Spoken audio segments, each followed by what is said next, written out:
Aleluia. Abra sua Bíblia em Gênesis, capítulo 1, versículo 1. Vamos começar em Gênesis e terminar em Apocalipse. Estou brincando. Nós vamos falar sobre algumas verdades muito importantes hoje. Eu queria que você ficasse conectado com o Espírito. Amém?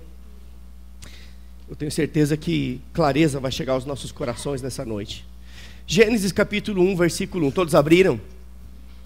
Diz o seguinte: no princípio criou Deus os céus e a terra. Ponto. No princípio. Que princípio é esse? É no princípio quando nada existia, mas Deus já existia.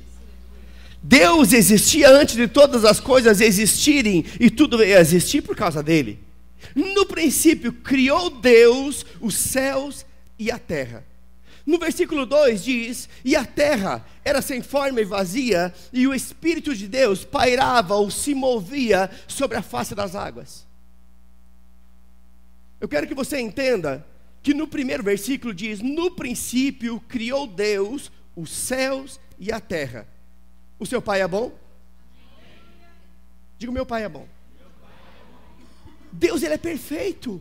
Não há imperfeição em Deus. Deus é um Deus perfeito. E um Deus perfeito não poderia criar coisas imperfeitas. Está comigo? Amém? Um Deus que é bom, um Deus que é perfeito, ele não criaria coisas pela metade. Deus não faz nada pela metade. Deus faz tudo pleno, completo, por inteiro. Amém? Porque Deus é bom. Esse é o caráter de Deus. Mas é interessante que no versículo 2 diz o seguinte: e a terra era sem forma e vazia, e o Espírito de Deus se movia, pairava, chocava, estava, permanecia sobre a face das águas. É interessante que essas duas palavras, ou a primeira palavra era, quando nós vamos estudar ela lá no original, significa tornou-se. Diga: tornou-se. Então eu poderia dizer que a terra tornou-se sem forma e vazia. Se ela se tornou, é porque antes não era. Você está comigo? Sem forma e vazia. A palavra vazia é a palavra tohu. A palavra hebraica tohu, T-O-H-U, tohu, que significa um caos em situação caótica, uma desordem sem propósito, algo sem sentido algum, uma desorganização total. Esta é a definição da palavra vazia. Na verdade, a palavra vazia ali não tem o sentido simplesmente de não ter nada. Traz o sentido de estar uma desordem, traz o sentido de estar um caos, uma situação caótica, uma bagunça total. Então eu poderia ler esse versículo da seguinte forma: a terra tornou-se um caos, a terra tornou-se uma desordem, a terra tornou-se uma bagunça, a terra tornou-se sem propósito algum. Mas é interessante, queridos, que no princípio Deus criou tudo pleno, tudo perfeito. E logo no versículo 2 diz que aquilo que era perfeito deixou de ser perfeito. Mas nós precisamos entender que entre Gênesis 1:1 e Gênesis 1:2 pode ter passado centenas ou milhares de anos, e algo aconteceu nesse intervalo. Algo veio a causar uma desordem naquilo que Deus criou pleno. Ou seja, a terra tornou-se sem forma, tornou-se vazia. Agora, veja comigo, quando é que a terra tornou-se sem forma, tornou-se vazia? Abre comigo em Isaías 45.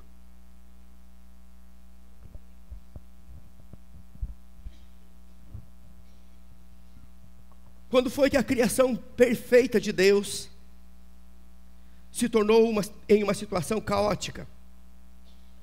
Vamos entender como era a primeira criação, para que possamos entender o que veio acontecer na sequência. Isaías 45, versículo 18, vai revelar para nós como era a primeira criação. Diz o seguinte, você abriu comigo? Porque assim diz o Senhor que tem criado o céu, o Deus que formou a terra. Lembra que nós lemos Gênesis 1:1? No princípio criou Deus os céus e a terra. É isso que Isaías 45:18 está citando aqui. Porque assim diz o Senhor que tem criado o céu, o Deus que formou a terra, e a fez, e a estabeleceu, não a criou, diga vazia. Não a criou um caos, não a criou tohu, é a palavra no hebraico. Ele não a criou sem propósito, ele não a criou uma desordem, ele não a criou uma bagunça, ele não a criou em uma situação caótica. Está falando aqui de Gênesis capítulo 1, versículo 1. Agora, entenda algo. Quando de fato foi que a terra tornou-se um caos? Quando foi que a terra, que na sua primeira criação, veio a ser criada de forma plena, perfeita, deixou de ser perfeita e deixou de ser plena e tornou-se uma bagunça? Abra comigo em Isaías 14, versículo 12, e você vai entender, porque Isaías 14, 12, você pode ouvir, anote aí, depois você leia na sua casa. Mas Isaías 14, 12 diz o seguinte: diz que Lúcifer, ele foi banido dos céus, ele foi expulso dos céus. Por que é que Lúcifer foi banido dos céus? Porque ele quis ser semelhante ao Altíssimo. Ele não quis ser maior do que Deus, ele quis ser semelhante a Deus, parecido com Deus. Nesse momento, queridos, não havia ainda a criação do homem, o homem ainda não havia sido formado. Mas Lúcifer era um querubim ungido, ele era um anjo de luz. A Bíblia diz que ele estava na presença de Deus, mas ele desejou ser semelhante a Deus. E por ele querer ser aquilo que Deus não projetou ele para ser, ele se rebelou e ele foi banido dos céus. Agora, Lúcifer quis ser semelhante ao... É interessante que Gênesis 1:26 diz que eu e você fomos feitos à imagem e à semelhança de Deus. Ou seja, Lúcifer quis ser o que você é. Ele desejou ser o que você é. Ele foi banido dos céus porque entrou em rebelião. Eu fico imaginando, queridos, que nesse momento Deus estava projetando o homem. A Bíblia não diz isso, mas eu posso conjecturar. O homem ainda não havia sido formado, e eu fico imaginando que Deus já estava idealizando a criação de alguém semelhante a ele. E eu fico imaginando que Lúcifer talvez ouviu um zum zum por aí. Ei, Deus está projetando fazer alguém semelhante a ele, mas eu quero ser. E ele quis ser, se rebelou, e a Bíblia diz que ele foi banido dos céus. É interessante, queridos, que lá em Ezequiel 28, 17 e 18, diz que ao ser banido dos céus, ele tornou-se em cinzas sobre a terra. Ao ser banido dos céus, ele tornou-se em cinzas sobre a terra. Cinzas traz a ideia de um grande estrondo, não é isso? É interessante que seu nome foi trocado, ele se chamava Lúcifer, querubim ungido. Mas quando ele caiu, quando ele foi banido dos céus, foi lançado por terra, ele tornou-se em cinzas, e a Bíblia começa a trazer uma outra definição para Lúcifer. A partir desse momento, ele nunca mais foi chamado de Lúcifer, ele passou a se chamar Satanás, que se chama Senhor das Moscas, ou opositor, ou inimigo, ou adversário. Todas essas são definições do nome Satanás. Ele era Lúcifer, mas ao cair, ao ser banido, ele foi chamado de Satanás. Agora, é interessante, queridos, que Ezequiel 28, 17 e 18, diz que ao ele ser banido dos céus, ser lançado por terra, ele tornou-se em cinzas, e isso dá a entender que houve um grande impacto sobre a terra. E existem pesquisas que mostram que existe um lugar, se não me engano, que tem uma grande cratera que ninguém sabe explicar o que é aquilo. Não posso afirmar que é lá. Eu não estou dizendo isso. Amém? Não sai daqui dizendo que eu disse aquilo que eu não disse. Mas tem um lugar que ninguém sabe como é que aquela cratera se fez. Mas sabemos que Satanás, Lúcifer foi banido dos céus, expulso dos céus, foi lançado por terra, e a Bíblia diz que ele tornou-se em cinza sobre a terra, e eu entendo que pode ser que houve um grande impacto por causa da sua queda, onde a primeira criação, que era perfeita, tornou-se um caos, houve bagunça, houve uma desordem. Nesse momento, o homem ainda não havia sido formado, ainda não havia sido criado. Fato é que quando o homem foi formado, Satanás já estava lá. Agora, entenda algo, queridos. Isso explica a existência dos dinossauros. É ou não é verdade? Nós sabemos que existem provas de que os dinossauros existiram. Mas quando eles existiram? Em que época, em que era eles existiram?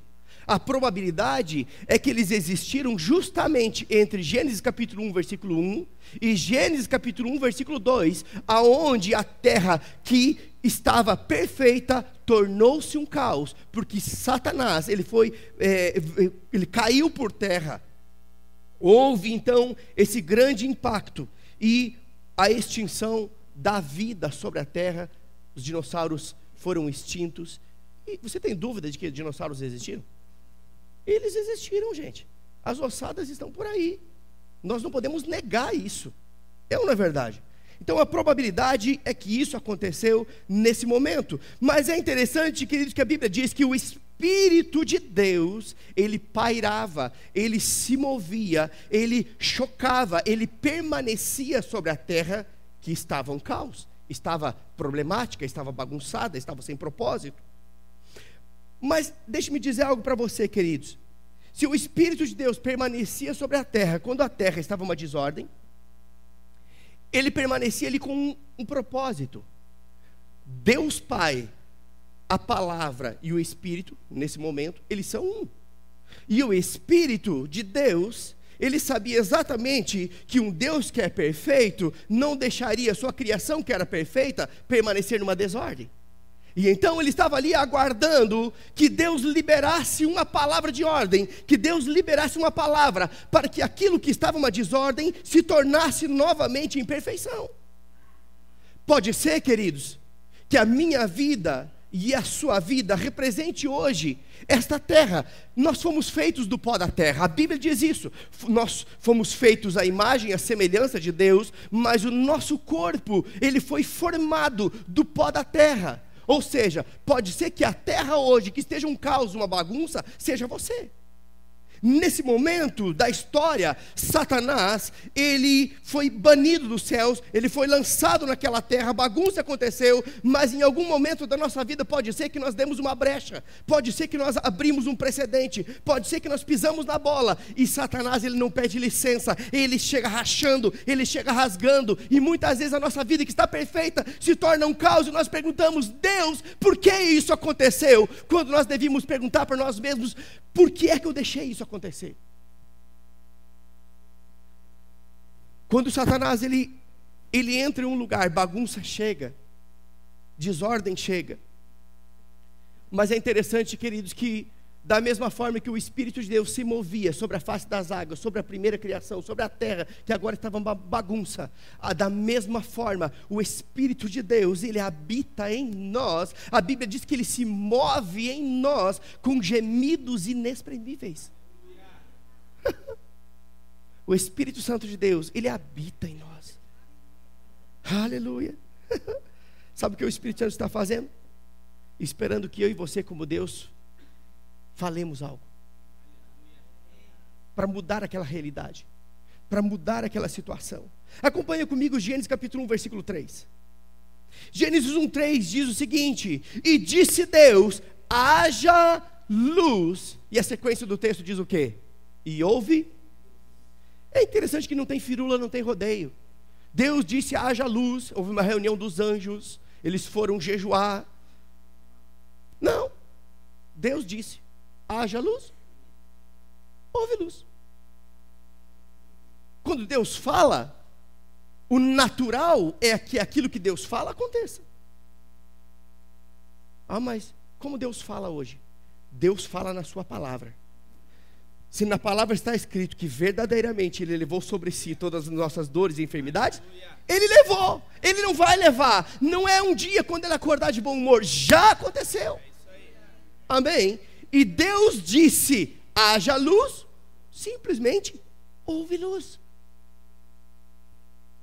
É interessante, queridos, que antes de Deus criar o homem, por 7 vezes Deus disse algo. Deus está reorganizando as coisas. Deus está pondo ordem na bagunça. É interessante que quando Deus liberou a palavra, aquilo que era um caos se tornou Éden.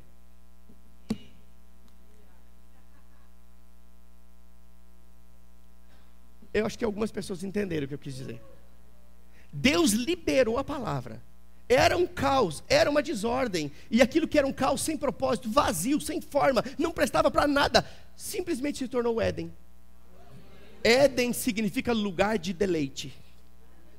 Deus transformou tudo aquilo que não prestava, que estava sem propósito, para criar um lugar, para que Ele pudesse colocar nesse lugar a coroa da sua criação.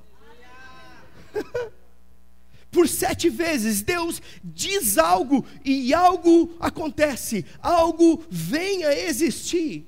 É interessante que Isaías 55:11 diz que nenhuma palavra que sai da boca de Deus torna para Ele vazia, antes cumpre o propósito pela qual ela foi designada. O que Deus fala, querido, vai acontecer. Deus falou, já é. Diga, Deus falou, já é. Se Deus falou, já é. Amém? Porque quando Deus fala, algo acontece, algo vem a existir, assim como foi na primeira criação. Agora, é interessante que a Bíblia diz que Deus é Espírito. João 4:24 diz o seguinte, que Deus é Espírito. Não diz isso? E que os verdadeiros adoradores o adoram em...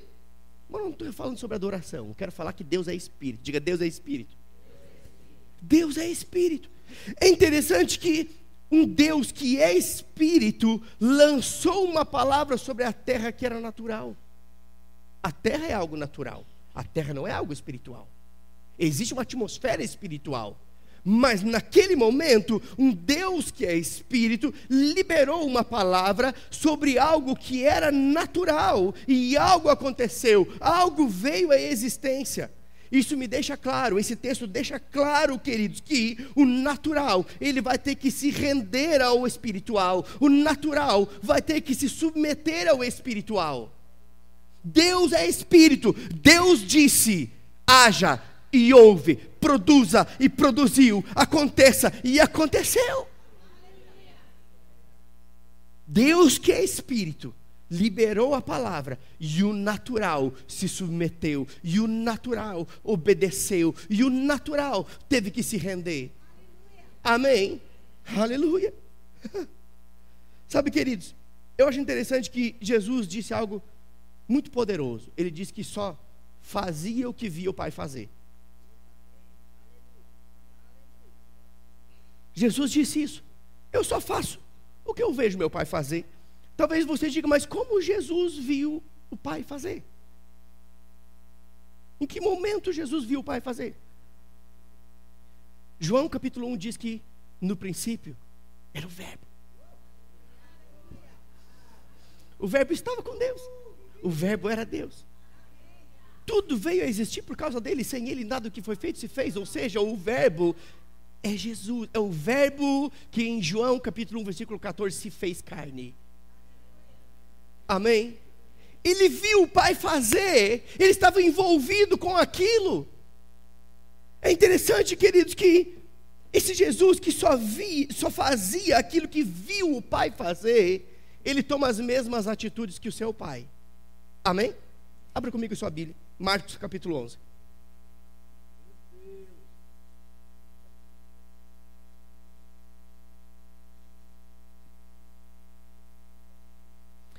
Marcos capítulo 11.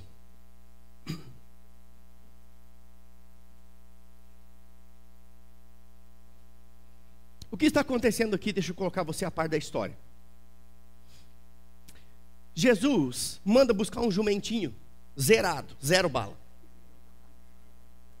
Mas por que ele entrou num jumento? Não podia ser um cavalo imponente? Não, queridos, porque era costume da época que os sacerdotes, os homens que eram aqueles que tinham uma influência espiritual, eles usavam pela primeira vez esse tipo de animal, ou seja, um rei, um sacerdote usava esse animal, porque era algo que dava a ele uma identidade. Amém? Então não era algo errado ou menos usar um jumento, era algo que expressava a posição de rei. Os reis usavam primeiramente um jumento. É interessante, queridos, que Jesus manda buscar o jumento, e ele entra em Jerusalém, e as pessoas começam a estender as suas vestes, colocar ramos no chão, e é por isso que hoje tem um negócio de ramos aí, né, que o pessoal faz, né? Mas Jesus, ele já entrou em nós, amém? Nós não temos que botar ramos, nós temos que abrir o coração, só isso, amém? Jesus entra em Jerusalém, ele vai para Betânia, e então no versículo 12 começa a discorrer esse texto. Acompanha comigo, diz o seguinte: no dia seguinte, quando saíram de Betânia, teve fome, e vendo de longe uma figueira com folhas, foi ver se nela porventura acharia alguma coisa. Aproximando-se dela, nada achou senão folhas. Nós sabemos que uma figueira, quando tem folhas, a probabilidade é que esteja na temporada de frutos. Mas enfim, o que está acontecendo aqui é que Jesus nada achou senão folhas, não havia frutos, porque não era tempo de figos. Então lhe disse Jesus: nunca mais coma alguém fruto de ti. E seus discípulos ouviram isso. Eu fico imaginando aqueles discípulos olhando para a postura de Jesus, falando com uma árvore. Ele enlouqueceu, vamos vazar fora. Ele deu de falar com a árvore agora. Jesus está noiado. Seus discípulos ouviram isso. É interessante, queridos, que a sequência do texto ela vem falando sobre a purificação do templo. Jesus chega em Jerusalém, vai a Betânia, volta para Jerusalém. Na ida para Jerusalém acontece isso, para Betânia acontece isso. Mas olha o que acontece no outro dia, versículo 15. E foram para Jerusalém, entrando ele no templo, passou a expulsar os que ali vendiam e compravam, e derrubou as mesas dos cambistas e as cadeiras dos que vendiam pombas. Não permitia que alguém conduzisse qualquer utensílio pelo templo. Também os ensinava e dizia: não está escrito, a minha casa será chamada casa de oração para todas as nações? Vós, porém, a tendes transformado em covil de salteadores. E os principais dos sacerdotes e escribas ouviam estas coisas e procuravam um modo de lhe tirar a vida, pois o temiam, porque toda a multidão se maravilhava de sua doutrina. E vindo à tarde, saíram da cidade, e passando pela manhã, viram que a figueira secara desde a raiz. Então Pedro, lembrando-se, falou: mestre, eis que a figueira que amaldiçoaste secou. Ao que Jesus lhes disse: tendes fé em Deus, moço? Ou tenha a fé do tipo de Deus, seria a versão mais apropriada. Tenha fé em Deus, seu moço. Porque em verdade vos afirmo que se alguém disser, falar, declarar, o que Deus fez quando a terra estava um caos? Disse. Se alguém disser a este monte: ergue-te e lança-te no mar, e não duvidar em seu coração, mas crer que se fará o que se diz, assim será com ele. É interessante que a ênfase desse texto não é dada no sentido da figueira não ter frutos. A ênfase não é essa. A ênfase desse texto está no poder daquilo que Jesus disse. A ênfase que é dada ao texto está diretamente relacionada ao poder de uma palavra liberada, dita em fé por Jesus Cristo. Agora, lembra que nós começamos lendo Gênesis? E nós falamos que um Deus espiritual falou com algo natural, e o natural teve que se dobrar ao espiritual. O natural teve que se render ao espiritual, teve que se submeter ao espiritual. Jesus aqui, ele era o primeiro filho de Deus, o primeiro homem habitado pelo Espírito Santo. Ele representava Deus nessa terra. Ele era um homem espiritual, mas ele falou com algo natural, e o natural teve que se render ao espiritual. Agora, eu acho interessante que a árvore ela só se mostrou totalmente seca no outro dia. Jesus falou e foi. A árvore não secou na hora. Sabe o que eu acho interessante? Que Jesus não ficou se justificando. Olha, deixa eu dizer uma coisa para vocês, enquanto caminha. Não é? Ela não secou, mas ela vai secar, tá? Porque eu sou Jesus. Jesus, por que você amaldiçoou e nada aconteceu? Ela está igualzinha, não mudou nada. Não é porque ainda vai acontecer. Fiquem tranquilos, fiquem crendo, jejuem, orem. Não estou dizendo que jejuar e orar não é certo, amém? Eu estou dizendo que Jesus não ficou se justificando porque nada aconteceu. Mas é interessante que ele liberou a palavra e ele foi embora. Ele declarou a palavra na convicção de que aquilo que ele disse, de fato, já aconteceu. Ele não perdeu tempo. Ele não, peraí, vamos esperar uma meia hora, vamos sentar aqui num cepo e vamos ver se algo vai acontecer com a figueira, porque afinal de contas, fui eu que disse. Não, ele seguiu a sua jornada. Agora, queridos, eu quero que você entenda algo. Dentro dessa realidade, eu posso entender que Jesus sabia que uma palavra dita, uma palavra liberada em fé, ela cumpria o seu propósito. Ou seja, a fé não é ver para crer. Eu não tenho que ver, eu tenho que crer. A fé de Tomé tem que ver para crer. Se eu não ver os buracos dos cravos, eu não crerei. Tem muita gente assim que está querendo ver para crer, mas isso não é fé. Fé é você crer, e porque você crê, então você vai ver. Amém? Aleluia. Agora, queridos, eu quero que você entenda que Jesus aqui, ele era o primeiro, o unigênito Filho de Deus. Na verdade não havia outro. Ele era o primeiro homem habitado pelo Espírito Santo. Depois de Adão, ninguém mais foi habitado pelo Espírito Santo. Então vem Jesus, o Filho de Deus, o Verbo que se fez carne, e nós vimos a sua glória como a glória do unigênito do Pai. Ele era o tabernáculo do Espírito Santo que se movia por sobre essa terra. Ele era o Filho de Deus. Mas eu pergunto para você, o que você é? Diga, Filho de Deus. Pois todos quantos o receberam, Deus deu a eles o direito, o poder de se tornarem filhos de Deus. Jesus era filho, que nós somos.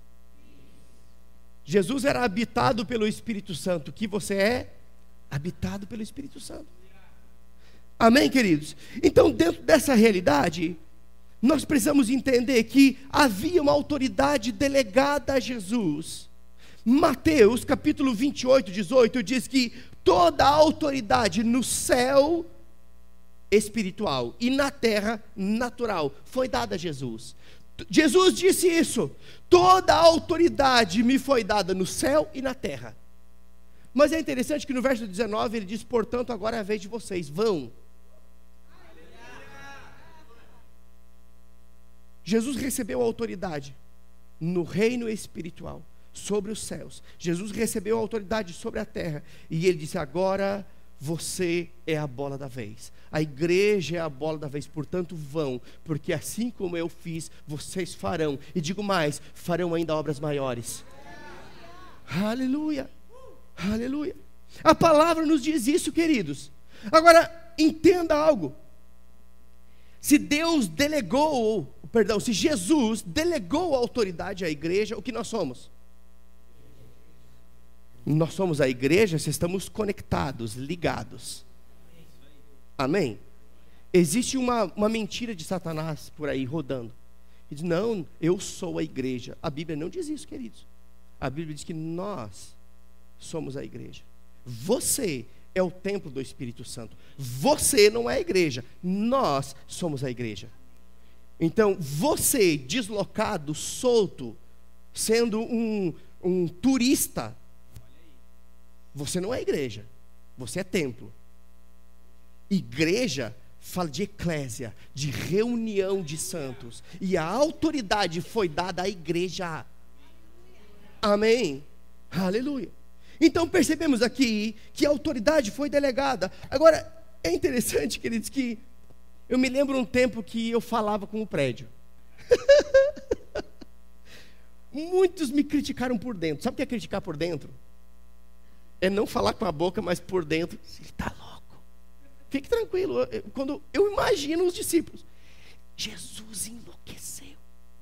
Está falando com árvore. E eu me lembro o tempo que eu falava com o prédio. Eu declarava as coisas acontecendo. E muitos, eles me criticavam sim, porque pensavam que eu estava louco, mas pensaram que Jesus também estava. E eu só faço o que eu vi Jesus fazer. Jesus só fazia o que via o Pai, eu só faço o que eu vi Jesus. Amém? Agora, se eu vi Jesus, logo eu vi o Pai, porque Jesus diz: quem vê a mim, vê ao Pai. Amém? Aleluia. Sabe, queridos, é interessante que Jesus, ele falou com árvore e funcionou. Isso me mostra que está comprovado biblicamente que funciona, que dá certo. Porque a fé ela traz à existência aquilo que não existe. A fé, ela traz a realidade espiritual para o natural. A fé trata as coisas que não existem como se já existissem. A fé faz isso, queridos. Da onde é que ele está tirando essas coisas? Da Bíblia. Romanos 4,17 diz isso. A fé faz isso. A fé trata as coisas que não existem como se já existissem, traz a existência. A fé traz a existência. Por isso Jesus disse: tenha a fé do tipo que Deus teve quando Deus disse e ouve. Amém? Aleluia. Sabe, queridos, eu me lembro do tempo que nós declarávamos a igreja de criança. Quem lembra desse tempo? Eu me lembro que chegou um casal aqui na igreja com um filhinho. E nessa época a nossa igreja de crianças era na cozinha, a gente fritava a criança. Não é isso não. É porque não tinha outro lugar. Aqui tinha um corredor inteiro, não tinha sala, não tinha nada. Tinha só aquela bancada. Nós colocávamos um carpete novo no chão. Amém? E as crianças ficavam ali. E eu me lembro daquela mãe, quando ela olhou aquilo, ela nunca mais voltou na igreja. E nós começamos dessa forma. Era um lugar que nós tínhamos e nós fazíamos o melhor que a gente podia com aquilo que a gente tinha. Excelência não é o mais caro. Excelência é o melhor que você pode fazer com aquilo que você tem. E era o melhor que a gente podia fazer. Era tudo muito limpo. É interessante que, né, Dani chegou nessa época, né? Ela foi convidada para cuidar da igreja de criança. Quando ela chegou, tinha uma cozinha. E aí eu me lembro que nós começamos a declarar a igreja de crianças: Pai, nós chamamos a existência as paredes, nós chamamos a existência as portas, nós chamamos a existência os aparelhos de ar-condicionado, nós chamamos a existência o piso regulamentado pelos órgãos competentes, nós chamamos a existência tudo funcionando, chamamos a existência TV de LED. E os professores já estavam vindo nessa época. Graças a Deus que os professores que começaram naquela época não eram guiados pelo que viam, porque não tinha nada. Sabe de uma coisa? Está ali. Chegou tudo, queridos. Mas o primeiro passo não foi ir na loja e passar o cartão. O primeiro passo foi crer com o coração, confessar com a boca. Amém? Está aí. Temos uma igreja de crianças que é excelente. Eu me lembro que recebemos uma TV 29 polegadas e 82 quilos. Né? E, gente, nós ficamos muito felizes. Um negócio desse tamanho, precisava 2 homens fortes para carregar. E era de Deus, porque não tinha outra. Aquilo salvou. Aquele tempo era o melhor que a gente tinha. Depois a gente doou aquela TV. Não, aquela foi para o bazar, eu acho. Sei lá, doou. Depois chegou outra, a gente doou de novo. E chegou tudo, está lá, funcionando. Amém? Mas começou crendo com o coração, falando aquilo que você crê. Sabe, queridos, eu me lembro que houve um tempo que não havia porta de vidro, que tinha só a porta de aço. Meu Deus, um culto a 0 grau, 3 graus. Era um frio de renguear Cusco. Mas barbaridade, estava de trincar. E eu me lembro que você só via o povo assim, batendo o pezinho no chão. E eu achava, eles estão no espírito. Não, era frio purinho. Eu me lembro que veio uma senhora e disse assim: olha, eu não posso mais vir na igreja, eu não suporto o frio. Ele vem vindo por baixo. Quando chega aqui na coluna, eu não dou conta mais. E nós começamos a declarar: Pai, nós chamamos a existência. Queridos, a fé é simples. Talvez você veja tudo isso hoje pronto, você não tem noção de como as coisas começaram. E nós começamos a declarar uma porta, uma porta. A nossa fé naquela época era para uma porta. Começamos a declarar a porta e a porta veio e ela chegou.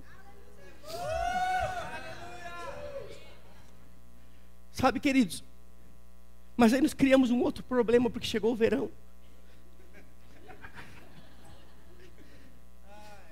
E eu me lembro que tínhamos cultos aqui com 35, 38 graus de noite.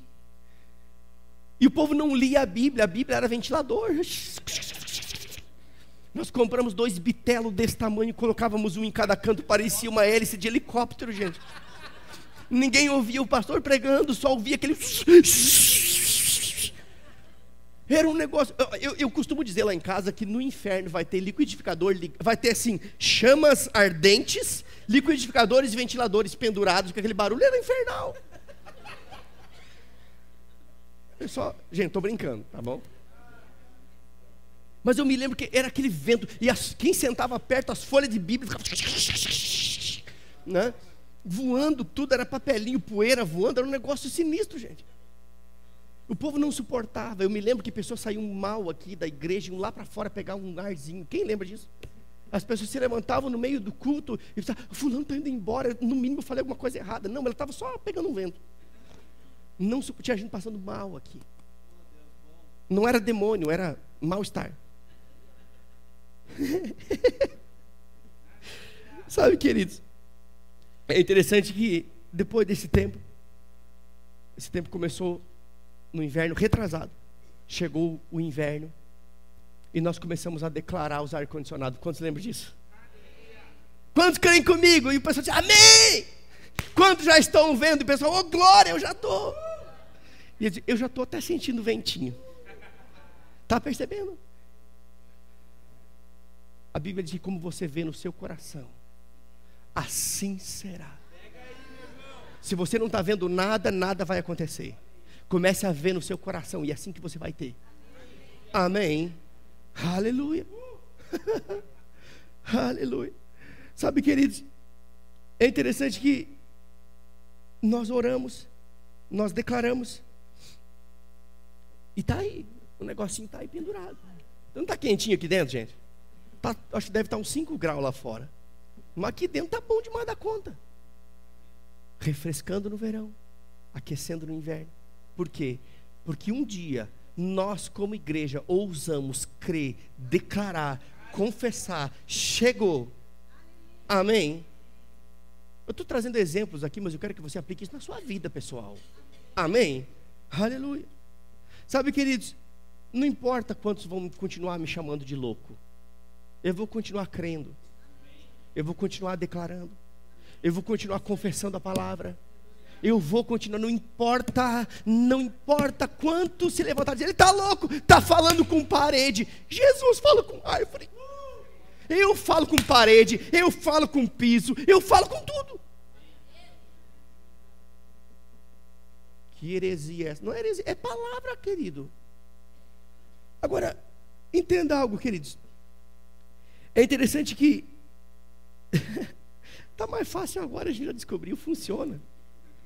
Era mais difícil crer para a igreja de crianças, quando não tinha parede, não tinha nada. Era mais difícil crer quando nós estávamos no hotel com 30 pessoas. Tinha um dízimo de R$900 por mês. E nós íamos para cá, um prédio desse tamanho, bitelo desse tamanho, não tinha nada. Não tinha meio metro de fio, nem para vender o cobre para dar entrada.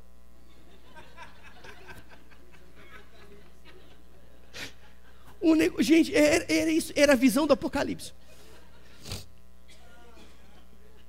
Mas nós ousamos crer. Ouse crer, ouse confessar, e você vai experimentar os milagres de Deus. Ah, mas isso é muito grande. Se for pequeno, você faz com o seu braço, mas se for grande, é Ele. Aleluia. Aleluia. Sabe, queridos, nós temos um alvo próximo agora. Nosso próximo alvo é botar piso na igreja inteirinha, fazer todas as rampas de acessibilidade, fazer banheiro especial. Eu já vi tudo pronto. Oh, talvez você diga, mas para que botar piso? Está tão bonito. É porque não é você que limpa. 700 metros de piso desse jeito. Se você quiser doar um dia do seu para vir limpar a igreja, a gente recebe. Você vai ser o primeiro a crer com a gente. Amém? Aleluia. Temos um alvo, queridos. Vamos colocar. Você vai entrar em agosto vendo o piso colocado, as rampas prontas, os banheiros prontos. Aleluia. Sabe por quê? Porque nós não queremos limitar o acesso das pessoas. Amém? Não queremos. A igreja é o lugar apropriado para vir todo tipo de pessoas. Atletas e cadeirantes. Aleluia. Glória a Deus.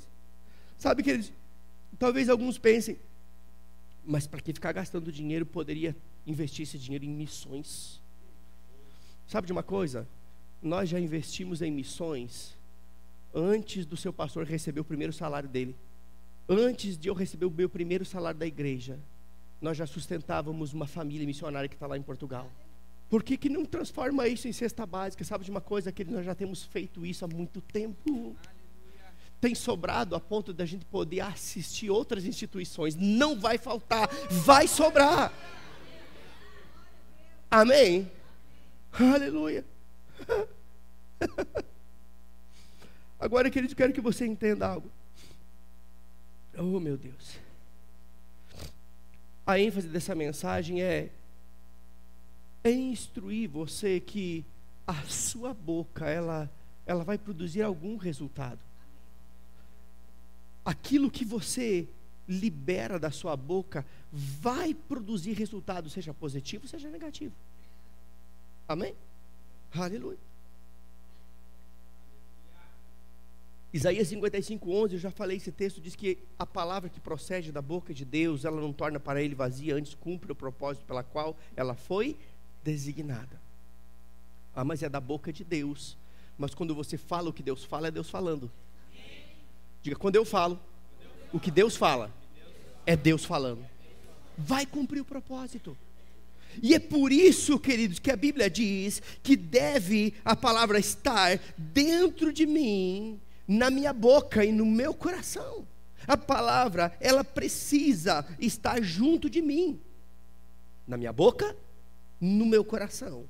E é por isso que Romanos capítulo 10, versículo 8, deixa isso muito claro. Esta é a palavra da fé que pregamos, a palavra no coração saindo pela boca, a palavra no coração saindo pela boca. Nós não cremos em confissão positiva aqui, nós cremos em confissão da palavra. Amém? Aleluia.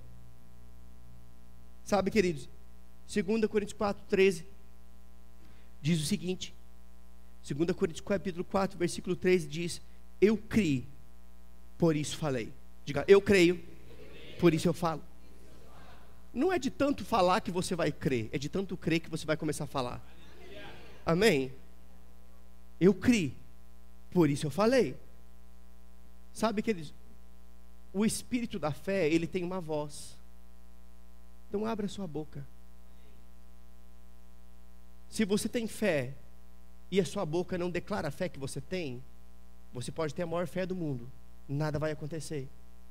Porque eu creio, eu falo e eu vejo. Diga, eu creio, eu falo e eu vejo. Amém? Agora, o que é que de fato nós vamos declarar? O que é que nós vamos falar? Deus tem compromisso em cumprir aquilo que Ele já falou, não aquilo que você fala por conta própria. E é por isso que a Bíblia diz: habite ricamente em vós a palavra de Cristo. Se abasteça da palavra. Encha o bom depósito do seu coração da palavra de Deus, porque o homem bom, ele tira do bom depósito do seu coração coisas boas.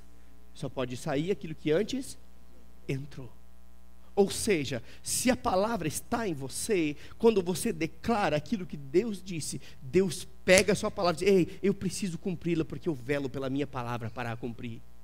Amém? Deus tem compromisso com a sua palavra, queridos. Agora, veja bem, palavras, elas são resultados de pensamentos. Primeiro pensamos, depois falamos. Palavras, elas são apenas o resultado daquilo que nós pensamos. Nós primeiro pensamos, depois nós falamos.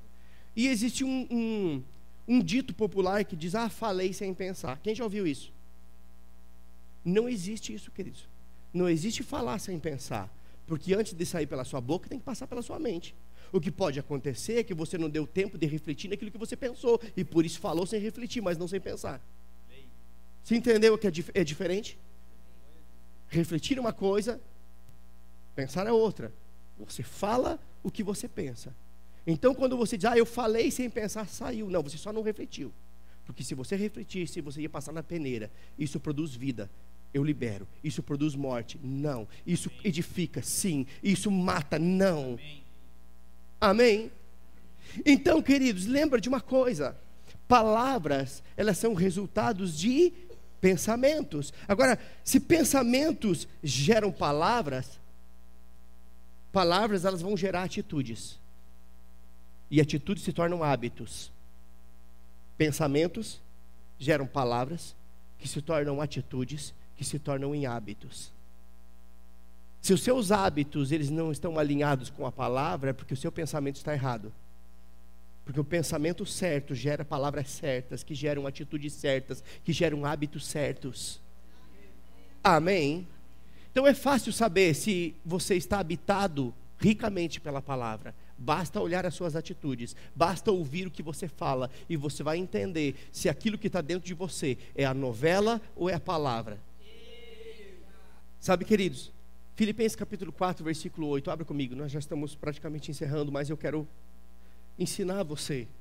Filipenses 4, 8 vai nos ensinar o que nós devemos pensar. Sabe que eu amo tanto o Senhor, porque o Senhor, Ele nos ensina tudo, até o que pensar, gente. Pense num negócio bom. Deus é tão bom, mas é tão bom, mas é tão bom, que Ele até nos ensina o que pensar.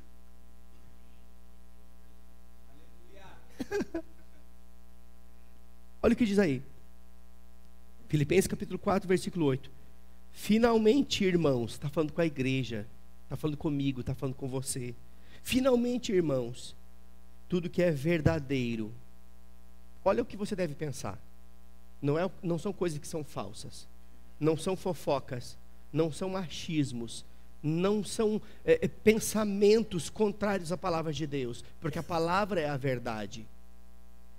Tudo que é verdadeiro, tudo que é respeitável, você precisa passar no crivo aquilo que você pensa ou aquilo que você ouve, porque a Bíblia diz que aquilo que você deve pensar deve ser verdadeiro, deve ser. Ei, sabe quando você está na frente do seu telefone rodando lá, aquela imagem vai gerar um pensamento,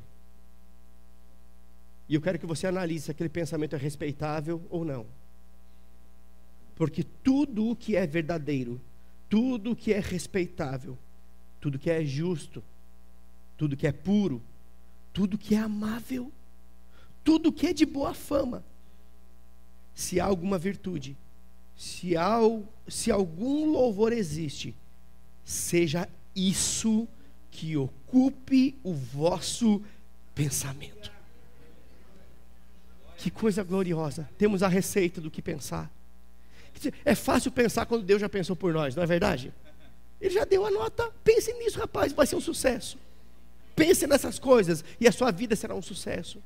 Se a sua vida não está sendo um sucesso, se a sua vida está sendo marcada por derrotas, fracassos, dificuldades, lutas constantes, provavelmente você não está pensando naquilo que Deus disse para você pensar.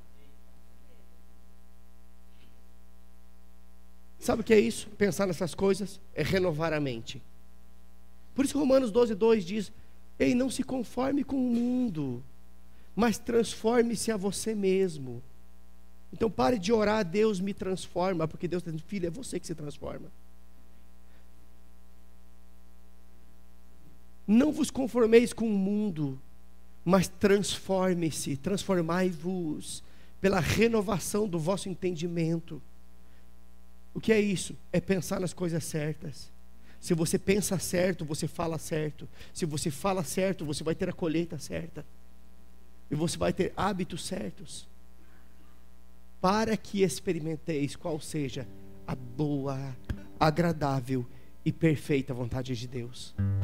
Deus, Ele tem uma vontade perfeita para mim e para você viver. Amém? E ela se encaixa dentro disso, pensando certo. Porque, queridos, quando nós pensamos certos, nós vamos falar certo. Quando nós falamos certos, falamos da forma correta, isso vai determinar o que vai acontecer no nosso dia, na nossa semana, no nosso futuro. Então cuide com aquilo que sai da sua boca, porque a sua boca constrói o seu futuro. O que sai da sua boca determina como você vai viver. O que sai da sua boca prepara o caminho pelo qual você vai passar. Amém? Aleluia.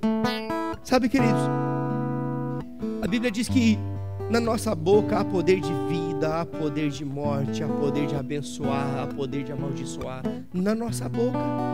É por isso que nós precisamos ter cuidado com aquilo que nós falamos. Sabe, queridos, tem muita gente, muito crente que está alugando a sua boca para o diabo. Deixa-me dizer uma coisa: o diabo não atrasa o valor do aluguel. Se nós emprestamos a nossa boca para o diabo, pode ter certeza, ele vai pagar na hora certa. Ele não atrasa. A sua boca é uma boca santa. Amém? A Bíblia diz: sede santos como eu sou santo. A sua boca deve ser um manancial de vida. A sua boca deve ser um promotor de milagres. Amém? Aleluia. Sabe, queridos, muitas vezes nós ficamos presos falando algumas coisas. Por exemplo: eu não posso, não vai dar certo. Em vez de dizer que você não pode, diga aquilo que a Bíblia diz que você pode. Porque quando você fala aquilo que a Bíblia diz que você pode, então você pode.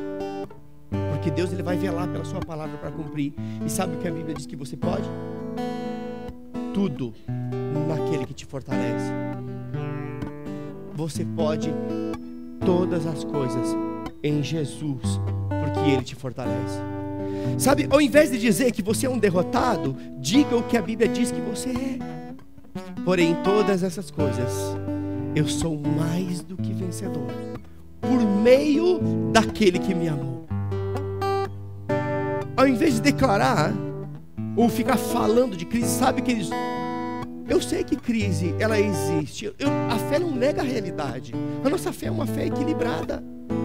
Mas sabe que quanto mais nós emprestamos a nossa boca para falar de crise, mais a crise se estabelece. Ao invés de você ficar o tempo todo ocupando o seu tempo falando de crise, fale aquilo que Deus fala a respeito de provisão. O Senhor é o meu pastor e nada me faltará. Se o mundo está em crise, tudo bem, eu estou nesse mundo, mas eu tenho uma aliança com Deus, e Ele me disse isso. Deus disse, Deus vela pela sua palavra para cumprir. Não faltará nada, antes sobrará, porque Ele é fiel para suprir todas as minhas necessidades em glória, por meio de Cristo Jesus. Diga o que Deus disse, e você vai ter exatamente aquilo que Deus quer que você tenha. Amém? Tem gente querendo que a vontade de Deus se estabeleça na sua vida, quando aquilo que sai da sua boca é a vontade de Satanás. Não vai acontecer. Ou você fala o que Deus disse, e então você vai ter aquilo que Deus disse, ou você fala o que você quiser e não tenha nada. Sabe, queridos, nós precisamos vigiar. A Bíblia diz que nós devemos ser sóbrios e vigilantes, porque que o diabo é nosso adversário, está ao derredor, bramando como leão, esperando alguém que possa tragar. Sabe que o diabo muitas vezes está esperando? Não está esperando simplesmente a oportunidade de tragar você, mas pegar palavras que saem da sua boca. Ei, teu filho falou, vou fazer cumprir. Ei, não vai dar, não vou conseguir. E o diabo encontra nisso uma oportunidade para fazer não dar certo e você não conseguir. E depois ainda tem alguns que vão culpando Deus, quando na verdade é apenas uma colheita daquilo que saiu da sua boca. Em vez de você falar que a sua família é um problema, diga: minha família é família bendita do Senhor. Sabe, queridos, eu tenho problemas na minha família também. Mas eu tomei um propósito, todas as manhãs eu dedico um tempo declarando: Senhor, a minha casa é casa de oração. Senhor, estou construindo um altar para você aqui. A minha família é família bendita do Senhor. Os meus filhos são uma bênção. E muitas vezes, querido, quando eu vou para a escola pegar minha filha, o que eu ouço são murmúrio. E Satanás: você declarou, olha aí, reclamou porque você atrasou 5 minutos para pegar. Isso não muda a minha linguagem. A minha família é família bendita do Senhor. Sabe por quê? Porque a Bíblia diz isso. Em ti serão benditas todas as famílias da terra. Aleluia. Sabe, queridos, eu não sei como é que você sai pela manhã da sua casa, mas eu espero que amanhã seja diferente do que foi nessa manhã, ou foi no sábado, ou foi na sexta-feira, ou foram nos dias anteriores. Sabe por quê? Porque nós precisamos aprender a levantar pela manhã e começar a construir o nosso dia, preparar o nosso dia, agradecer ao Senhor, porque aquele é o dia que o Senhor fez para você. A Bíblia diz que um coração grato gera um ambiente de milagres. Jesus agradeceu no momento de falta, e o que faltava sobejou. Pai, eu te dou graças por esses peixinhos e esses poucos pãezinhos. Ele nem falou poucos, ele só deu graças. E o que faltava sobrou. Sabe de uma coisa? Quando você sair pela manhã, não sai reclamando porque o seu salário não é aquilo que você desejava. Não sai reclamando porque alguma coisa que você desejava não aconteceu. Saia declarando o seu dia, preparando o caminho pelo qual você vai passar, sendo grato ao Senhor. Pai, eu te dou graças porque esse é o dia que o Senhor fez para mim. E nesse dia eu decido me alegrar no Senhor, porque a alegria do Senhor é minha força. Amém? Aleluia. Sabe, queridos, eu não sei quanto a você, mas eu quero ter uma boa colheita. Mas para ter boa colheita eu preciso lançar boas sementes. Eu não posso ter as colheitas certas lançando sementes erradas. Não há como colher bênção semeando maldição. Não há como colher a bênção de Deus quando da nossa boca saem palavras que desconstroem, que amaldiçoam, que denigrem, que puxam para baixo. O que você semear, isso também ceifará. Sabe que esse versículo não está falando de dinheiro? Gálatas diz isso. Tudo que o homem semear, isto também ceifará. Gálatas não está falando de dinheiro, está falando também de dinheiro. Se você semeia dinheiro, você vai colher. Mas tem gente semeando palavras negativas e esperando colher bênçãos. Querido, não vai acontecer. É porque Deus não quer, não. É porque Deus nos deu a receita. Produz vida, tem virtude, boa fama. Sejam essas coisas que ocupem o vosso pensamento. Porque se ocupar o vosso pensamento, também vai sair da sua boca. E se sair da sua boca, também vai produzir vida. E sabe de uma coisa? Quando nós lançamos as sementes certas, nós precisamos regá-las. Nós não podemos lançar uma semente e simplesmente deixar ao léu. Uma semente precisa ser regada. Nós regamos as nossas sementes com fé e oração. Você liberou a palavra, agora você agradece: Pai, eu te dou graças, porque eu declarei crendo, então vai acontecer. Já é meu, eu tomo posse pela fé, eu recebo pela fé. Quando nós andamos nesse princípio, a nossa colheita, ela de fato, ela será abundante. Sabe, queridos, é interessante que eu queria que você ficasse de pé agora, mas não se distraia.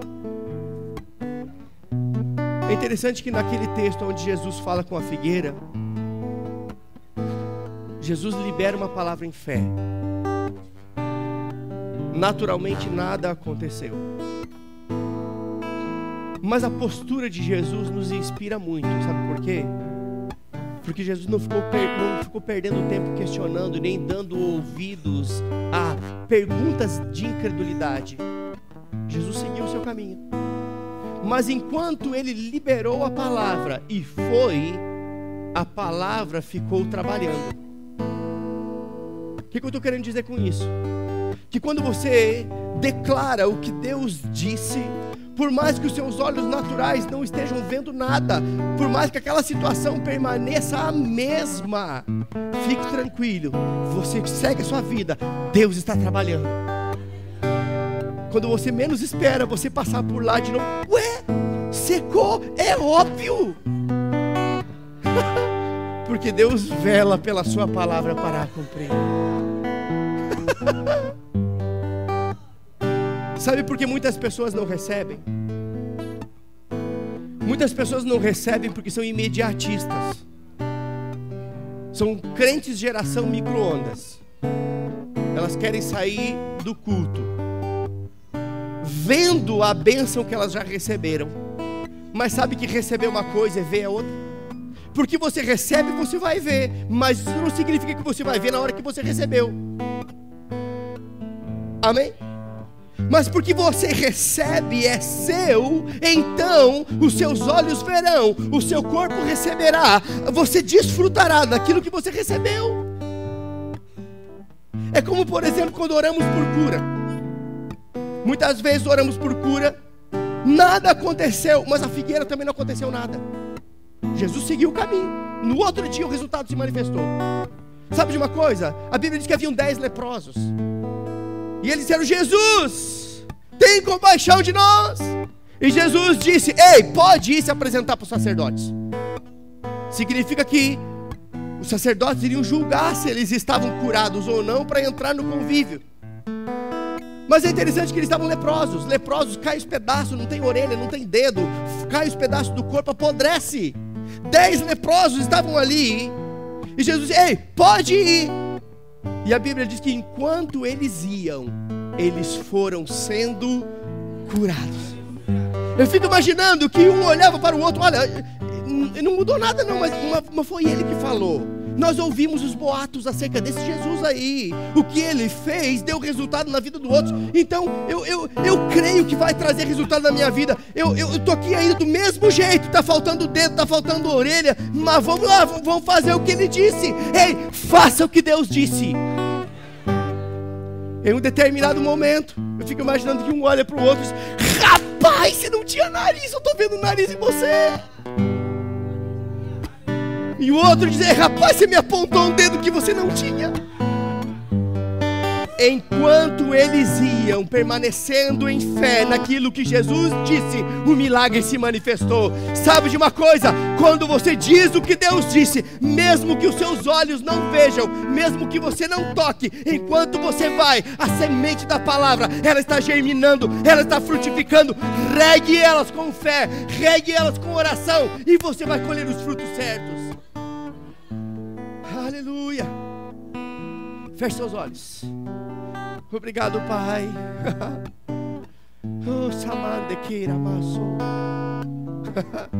Nós te adoramos, Senhor, nessa noite, porque a tua palavra é a verdade.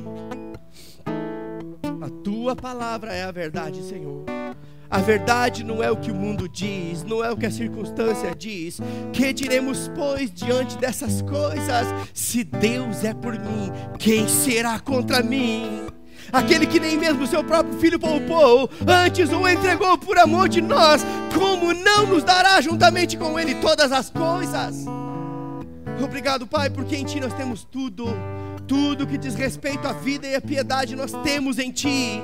Nós não andamos ansiosos por coisa alguma, porque sabemos em quem temos crido. Sabemos que Tu és poderoso para guardar o nosso tesouro até aquele dia.